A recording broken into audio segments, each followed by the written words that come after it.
اس کے بہت نتائج، اس کے بہت کمالات. بندش نہیں ہے 10 12 15 21 22 نہیں. ٹھیک.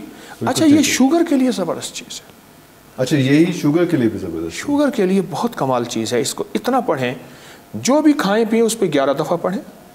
اس کے علاوہ ہر نماز کے بعد 40 دفعہ پڑھیں، اور سارا دن کھلا وضو بے وضو اس کو پڑھتے رہیں.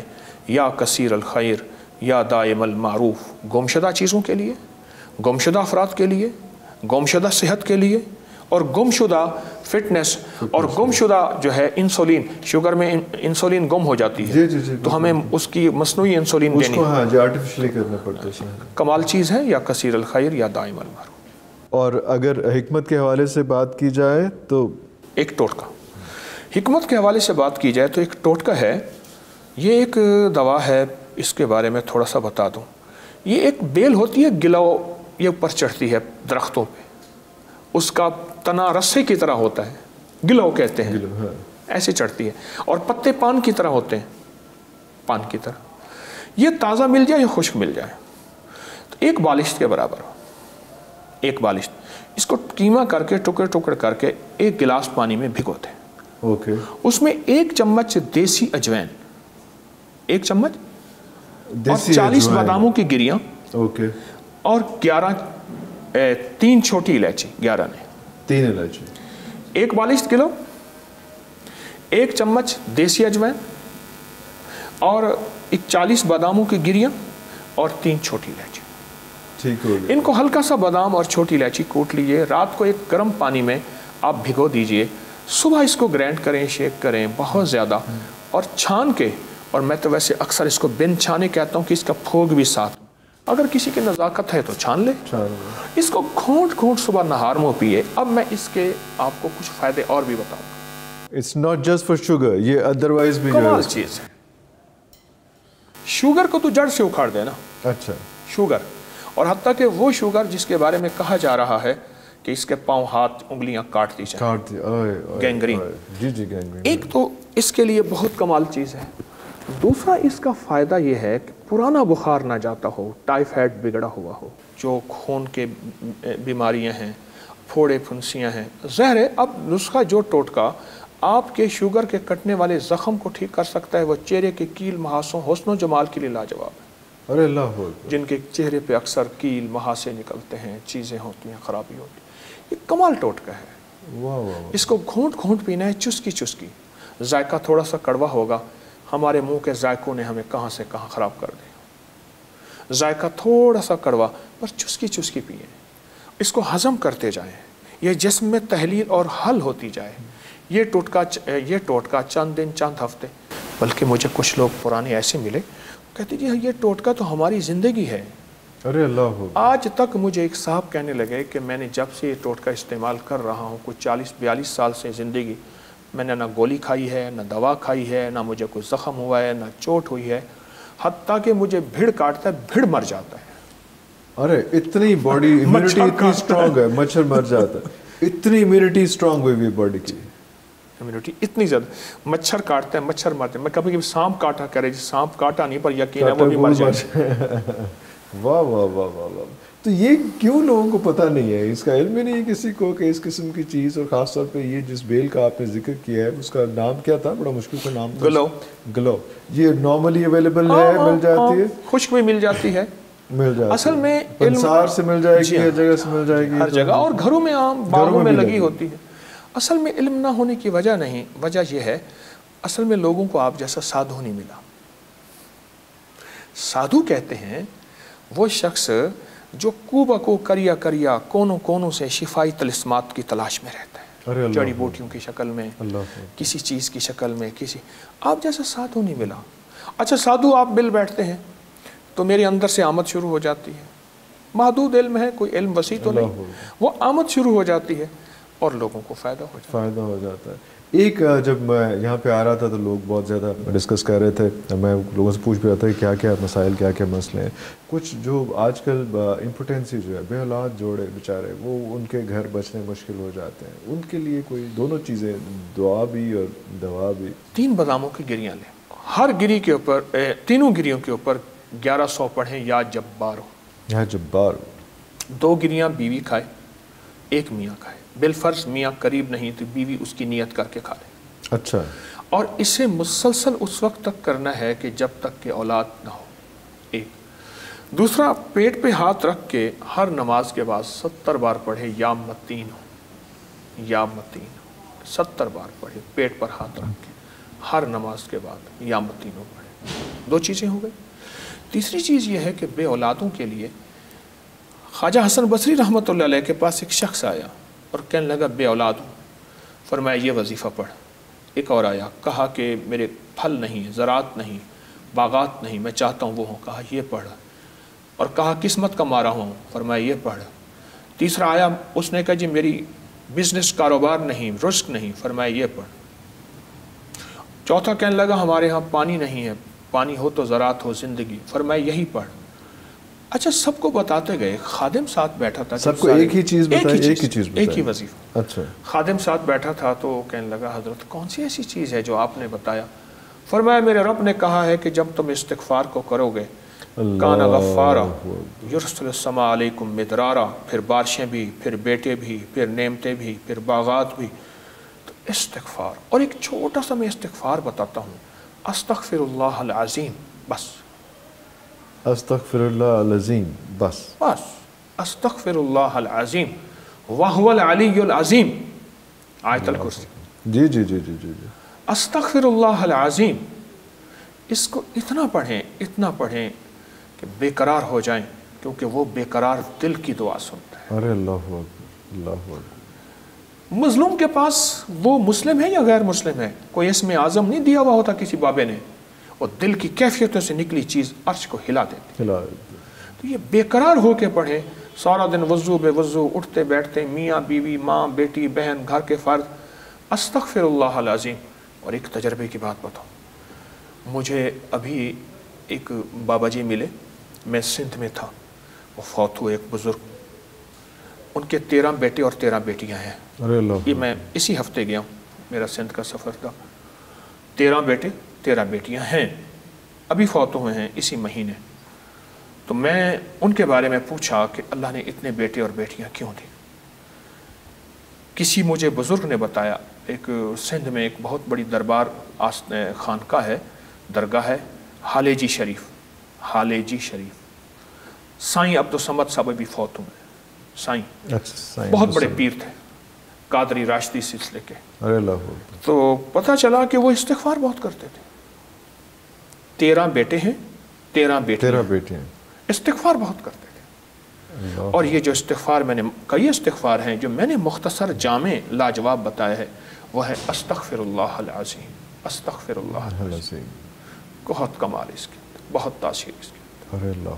بے اولادوں کے لیے، بے روزگاروں کے لیے، باغات پانے والوں کے لیے. مجھے ایک دو بندہ کہنے لگا مجھے 25 مربع زمین چاہیے، ایسے چلتے چلتے کہنے لگا میں بڑا ذمہ دار کہلوانا چاہتا ہوں. میں نے کہا کون سا مشکل ہے؟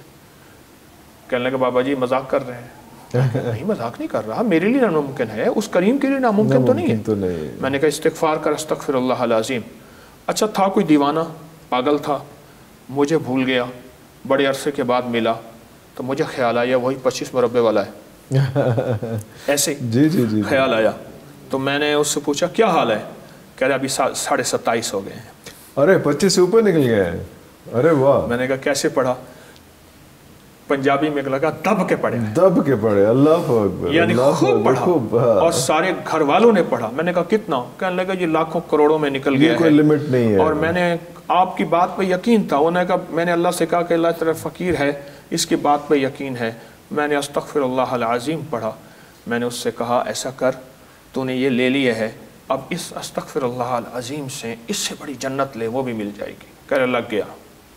اصل یقین ہے، اصل یقین ہے. اور یقین کی طاقت سے کائنات.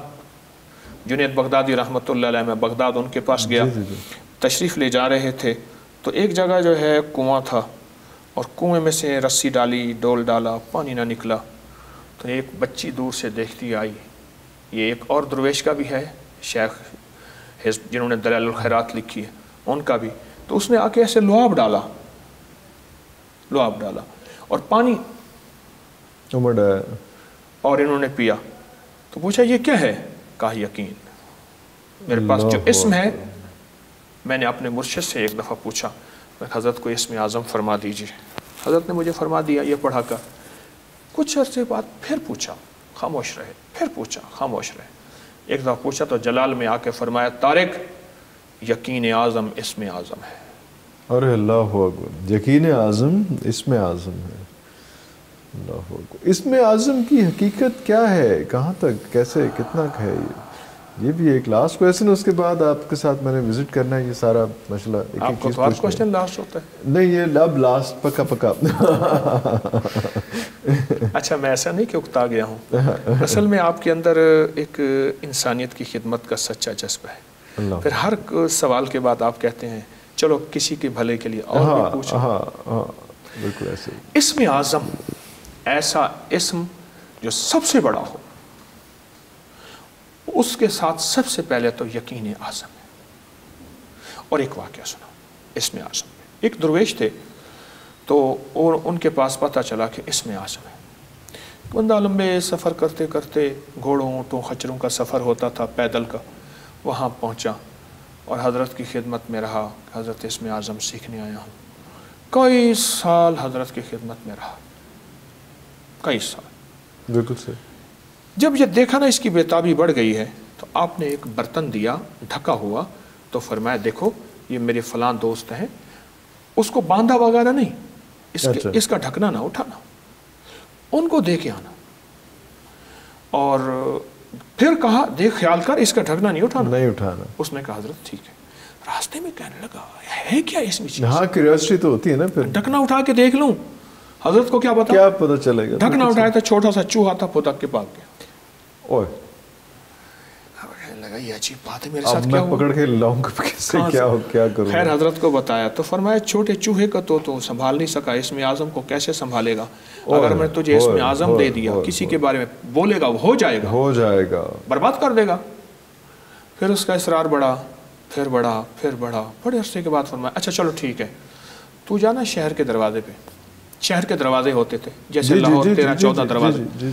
شہر کے دروازے پہ جا اور وہاں ایک تجھے منظر نظر آئے گا ایک بابا جی کا، وہ دیکھنا پھر آ کے بتانا.